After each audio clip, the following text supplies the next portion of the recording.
Thursday, May 23rd, and it is in New York, 11 o'clock. In where Krista, our guest, is, it's 8 o'clock, and she's somewhere in near Seattle, right? Or is Correct, right? correct. Okay, Typical Seattle morning. okay, It's not raining, but it's almost raining. okay, okay. Well, everybody, thank you for joining today. I always have to say thank you because you're busy people and you are taking this time. Hopefully, surely share interesting insights from Krista. Krista has accepted to join us, and I really thank her as well to take her time. And we are going to speak about things that I think everybody, in fact, wonders about. This is really in this incredible world where we live today, going to work, being even a decision maker, an executive, someone who has influence, is not an easy task. And people come to leaders all the time to ask for clarity, and I think that communication is key. All kind of skills that you can have as a leader to encourage, to empower, and to make people feel good at work. I think Krista is a great example, I think, of one of those leaders. This is why I'm so honored and so happy to have her with us. Please, a little housekeeping. I will just say that all of you who are watching this on YouTube and did not subscribe yet on YouTube, please do subscribe on YouTube. Secondly, podcast will be available on all these podcast sites where we are: Spotify, Apple, Amazon podcasts.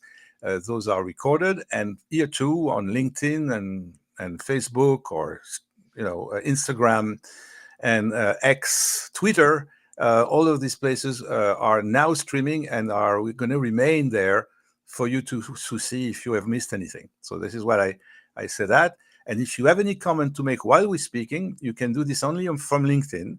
And we'll see those comments and everybody will see them, or your questions, and we'll try to react to them if we can real time. Okay, so that's the housekeeping. Krista, if you could spend a few seconds, minutes, I don't know, but to tell a little bit about you, your journey, and where you are today, that would be really great. Well, thank you. And by the way, I just Yes. wanted to say thank you for inviting me for this here, because you're,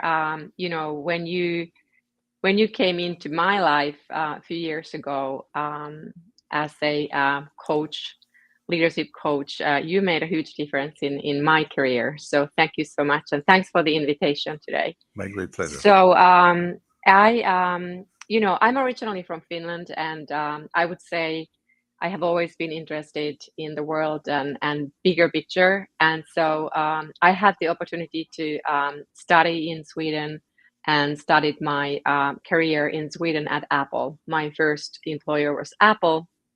Only good memories about that time. And that's the important part I also wanted to maybe touch about a little bit today, is the fact that when people come into their first jobs, it is so important how they are met by the leadership in their first jobs, and that first confidence that can be built into people at step one. Um, After that, I moved, around. I lived back in Finland a bit. I moved to Germany. I was able to work with, consulting, working with global customers through my employers, SAP and SAS Institute, worked with um, Nestle, Nokia, Alcatel, global customers. That gave me opportunity to see how the customers are running their business. Before I then moved into more internal roles, internal leadership roles. And finally, about 10 years ago now, we moved to Palo Alto, to Silicon Valley, wanting to see where the tech industry goes there, the heart of tech industry being in the Silicon Valley. Worked for SAP and a few startups there, and now I'm here in Seattle. And I think that the lining here has been about moving between countries, moving from another country to another, learning new languages and learning new cultures. And that has definitely brought some interesting spice into everything. Because when you move from another continent to another, there are big differences in how you how the working life actually looks like. Well, this is what's amazing, right? We have both this privilege that we come from another country, living in the U.S. and dealing with the whole world, really. And I say that always, that when we talk about inclusion or inclusive leadership, I'm thinking always of you, the leader, or me, the former leader, um, looking at someone in my team that I don't know much about where this person is coming from. And I want that to include that person in the sense I want to understand the background. So I'm going to be very curious. And that's what I'm going to kind of trigger, understand how this person was raised, through the conversation. I'm not asking personal questions, but it comes naturally to the conversation or during the interview or the few first months to really try to understand where this person is coming from. And by doing that, immediately, if I really, someone would come from, I don't know, to today, Croatia. I have no idea about Croatia. Someone would be from Croatia. I would like to really know how this person grew up, what were the values, different things, even camaraderie and people that they had in high school. All of those things allow me to understand that there is differences, and I then understand if someone is a little bit more direct in the communication, or if the person is more sensitive than someone else that would come from Germany or from Finland. Absolutely, absolutely. And I mean, like, how what I recognized when moving to the US was the fact that, as you know, the employees in the European countries like Germany and Finland, they are very protected Yes. In their work environment. And that makes the communication to their managers, I believe, also more open and potentially more direct. Here in the United States, the employees probably don't feel as protected for their jobs, and they are more careful with communication with their managers, maybe watching out a little bit more how openly they can talk about things. Very true. So that was definitely a learning for me. That's very true. So, as you describing really a very diverse career, but it's been high tech all along, right? Most of the time. It's been tech industries, yes, Right. software industry, Software industry. correct. So large organizations, being inside the organizations, or being in front of the organization to sell something or to promote something, all of this gave you a large and very deep experience of people in those kind of structures. And structures change a lot over the years, right? We moved from very pyramidic organizations with people on the top and very, very strong hierarchy to much more horizontal, but not so much horizontal, like they call the matrix organization type. What do you see as different today, especially today? And what is your experience of people who have influence that you are dealing with internally, even today, in where you are, and see how it's going to evolve with the time? Hmm. Hmm. I mean, my experience from the corporate environment is that specifically when you are, if you are in a position of leading a specific business unit, Right. and you're working globally with that, it's almost that as a leader, you are a salesperson inside. So what you're doing inside is actually selling what you do and what your team is doing to get budget for what you want to do. Basically, you are it's like a sales job, part of it. Really building that network inside and keeping your communication lines open with the other leaders and places where you think that you're gonna need their help to get your business moving forward. So it's funny, when you're leading, you're maybe like leading a sales organization yourself that's selling outwards to customers, Yes. but your job as a leader internally is to sell your solution and your team internally to get the budget to grow. So there are definitely sales skills needed there. um, I think I think Yes. Matrix is something actually that comes from very much from Sweden. Sweden is a country where everybody participates in decision making, and the other Nordic countries typically look at that as is that efficient because it potentially takes more time. Yes. Yes. And that's where I started my work, and I was used to that. Oh, everybody has to say. It's a nice culture because everybody feels included, but correct, it might take some more time, and managers don't have the same, so to say, power position automatically. You have to earn that position in those organizations. I love the matrix. I love the matrix. I love the opportunity for everybody to participate. But at the same time, we do need to make sure that decisions don't just like keep on dwelling. We have to get to them in a certain timeline. I think that on this one, as long as people have the voice and the voice is heard, that it's not hypocritical, that we are really listening to the voice of everybody, then of course a decision has been made, will be made. Everybody respects that the decision belongs to one or a few people, but if it's given to them, and I think that's what I understand from what you're saying in Sweden, is participation really means that the voice is heard equally, let's say, from everybody. And when there is a good idea or a good point, an insight that we have to take into account that we neglected or would not know otherwise, because the voice of someone who even works at the lowest level, even a trainee, someone who is in the beginning of his career, it's interesting to hear after a while, of course, what the person Yeah. thinks. There is any insights. I mean, that's for sure. And some of their younger talent coming into the organization, they have amazing ideas Right. because they are looking at things in a different way. In a different way.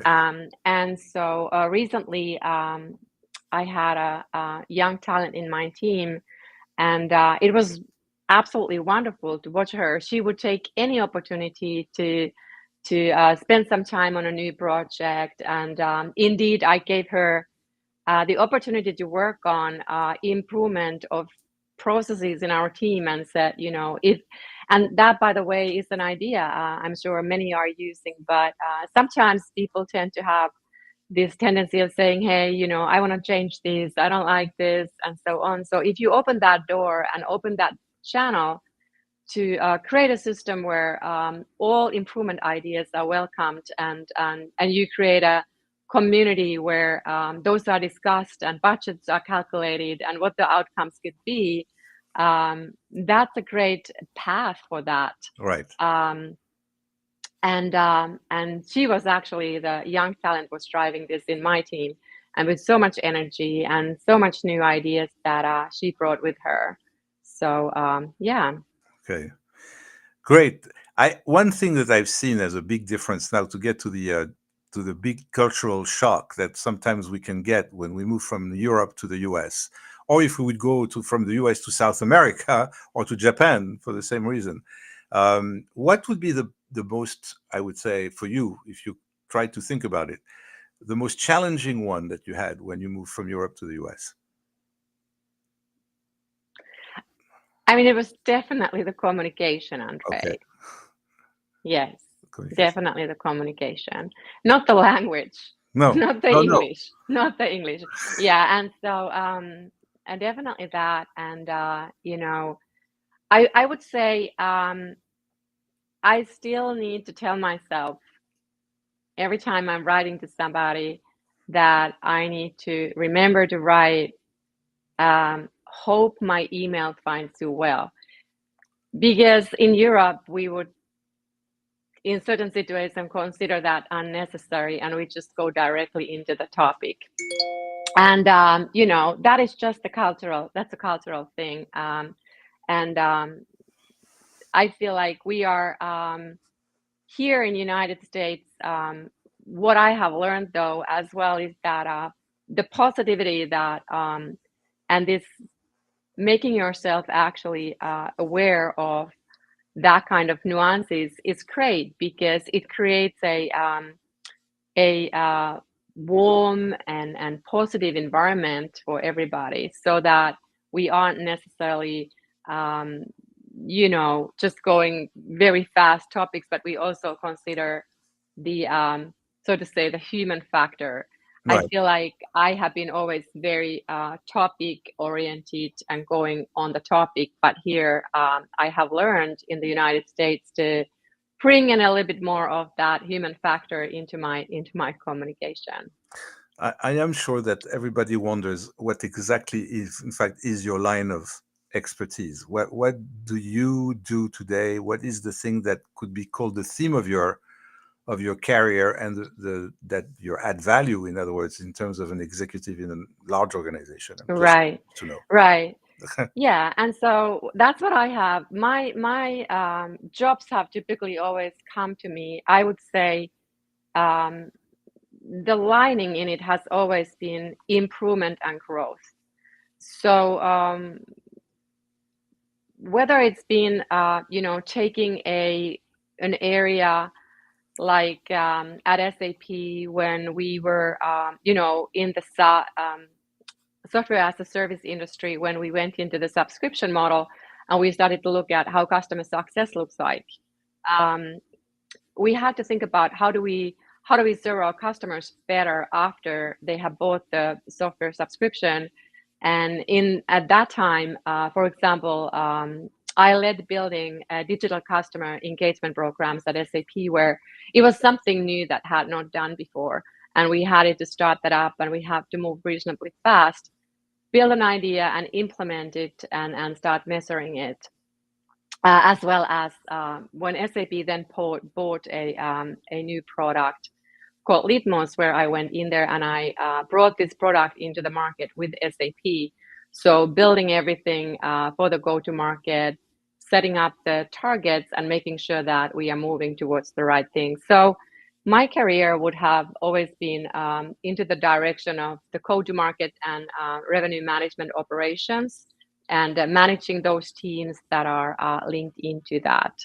So Imagine. it's a lot of operation, and operation is tied into let's get things done, Right. and that communication is of course sensitive that way, that you need to get things done all the time. You need to make the numbers. You need to communicate about good and bad news, Yes. and you kind of need to be transparent about where you are to be able to be better. So that transparency is important in the communication, at the same time as you need to make sure that everybody stays positive and moving into the right direction. That's a lot of things, right? So I hope people that are watching understand that there is a lot of metrics here, parameters, elements to make it happen. I mean, you probably have objectives that are always very ambitious, so that's pressure.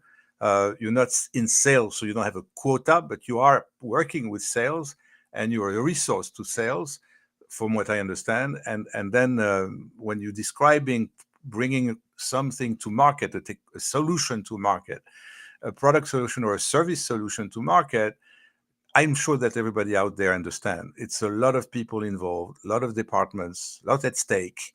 If you make mistakes, they're very expensive mistakes, or if you make good things, then they're very high revenue initiatives. Right. So that's right. Yes. A lot of stake. A Yeah, lot of my stake. teams. Yeah, so my teams are not have not been directly under quota, but indirectly into the quota, because measured on win rates and Right. overlay sales teams and sales support teams, and Hmm.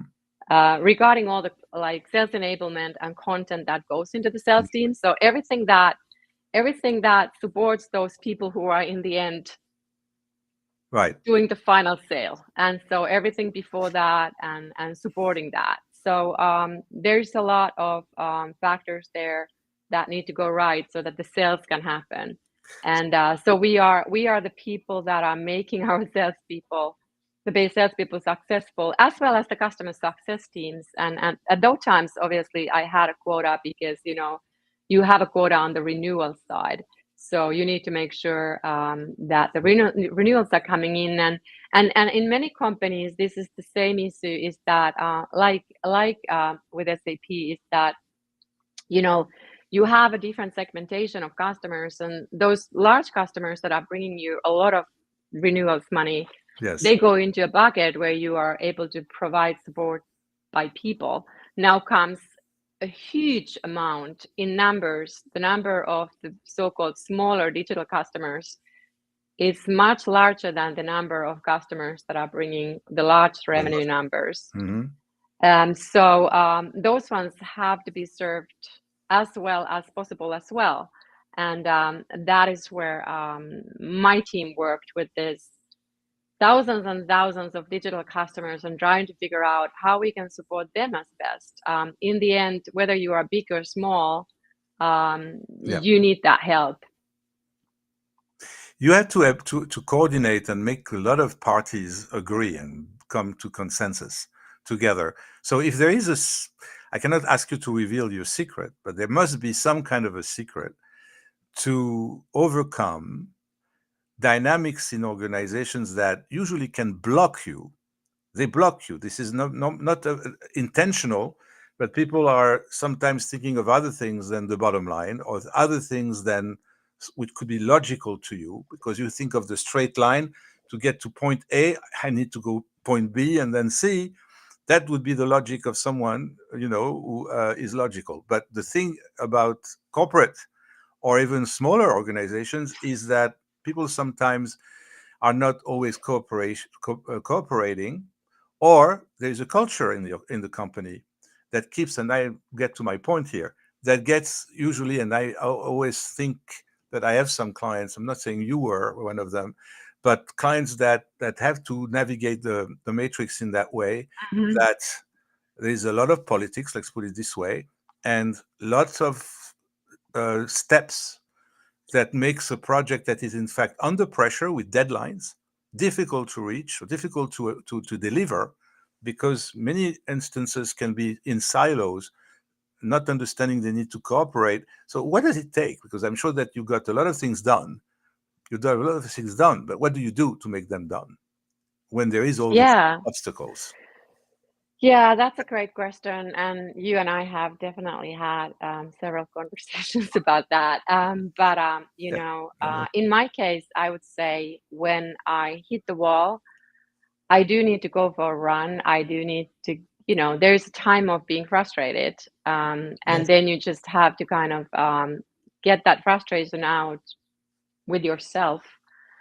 And then you have to make a plan, get back to that person who is blocking, and just, I don't know if there's anything like we have a saying in Finnish. I don't even know if this is an English saying, but you have to swallow your pride, where you say, it doesn't matter, I'm gonna find a way back to that person, and you're gonna have to listen to them again, and wonder, where are they coming from, and is there anywhere that you can find a win for them in this, what you are proposing? What is blocking them? Because the reason for blockage is somewhere, and then you just have to figure out, how can I turn this into a win for that person?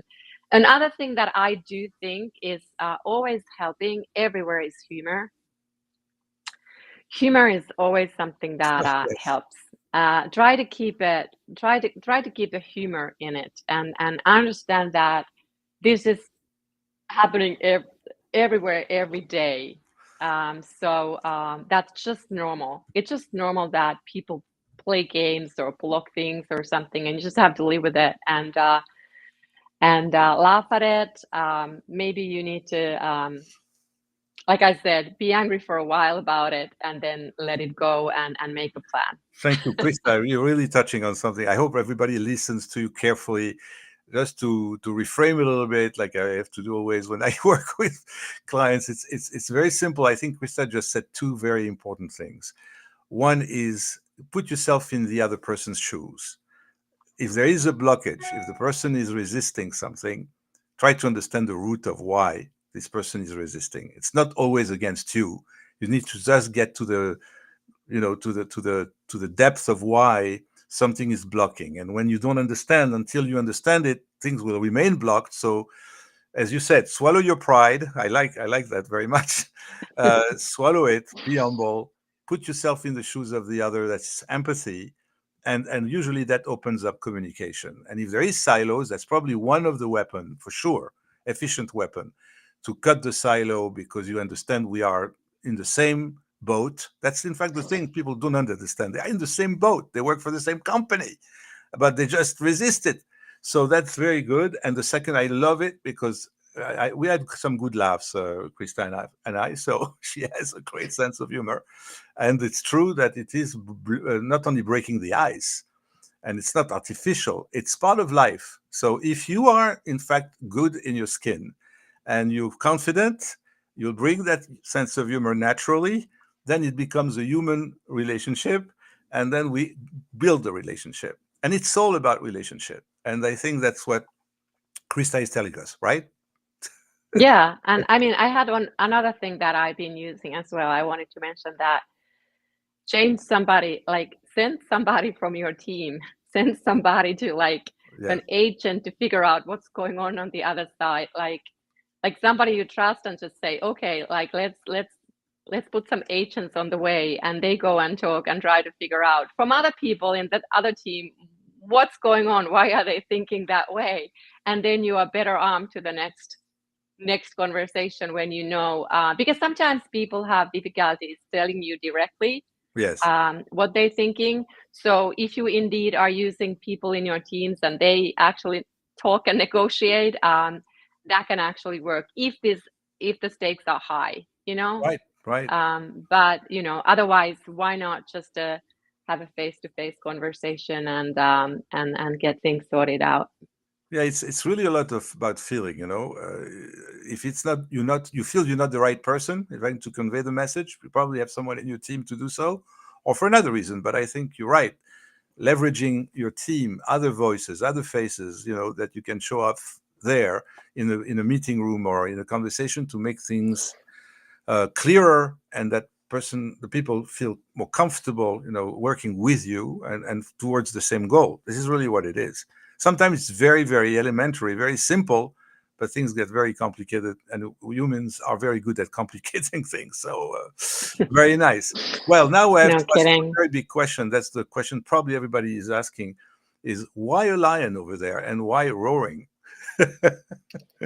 Yeah, yeah. So lion is because the lion roars. So I Right? just wanna like right now, you know, sometimes I guess I have come to the point where I want to say, you know, it is okay to say what you need to say. Don't stay quiet. Hmm. You know, specifically, I wanna um, give the confidence to the young talent, also the young female talent. I have been part of the women's business network, and just like give that confidence to yourself. Give yourself the right to say things. Give yourself the right to know.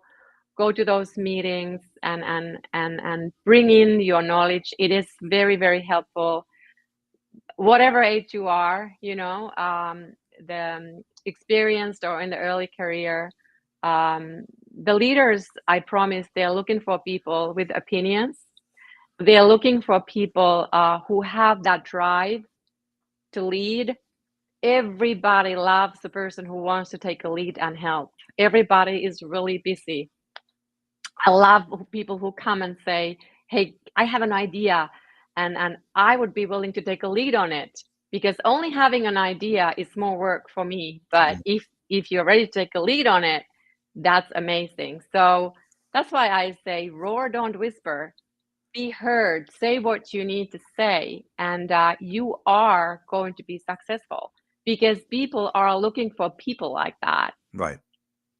Yes. Yes. And there is definitely, I thank you for the bringing the women's aspect, because truly it's unfortunate, but there is still a lot of organizations out there that are very male focused. Majority of executives and people who are making decisions are still a majority of males, and females feel sometimes in minority or feels that their voice is not heard. Again, it's the same thing. And sometimes even, I'm sorry to say it, but there is some organizations that are going to be even restrictive. They don't say it. It's not something they say, of course not, but it is segregation. Hmm. It is not inclusion to say, you know, passing the SVP, no one else but just a man will be at the higher level.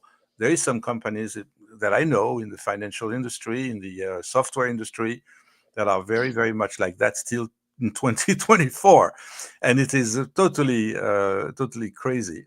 So, yes, thank you for that. It's really, Krista, I appreciate that you brought your your testimonial to us, your experience, your in half hour. I think we covered quite a lot of things, so I cannot be more grateful than that, and to hope that you will come back. That's exactly what I think at this moment. Thank you. Okay. Thank you. This was great. I really appreciated this half an hour with you, André, like always.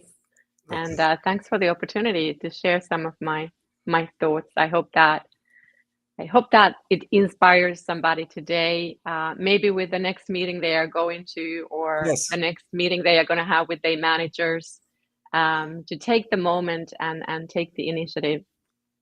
Yeah. Please, everybody, send over your comments, your feedback. We would love to hear or love to read you. And I'll just thank again Krista for coming today, and tell everybody that we'll be here next week, this time an hour sooner, because usually we meet at 10 a.m. Eastern Standard Time, but it was an exception today, and I appreciate it. So thank you very much, Krista. See you very soon. Thank you. Okay. Bye bye.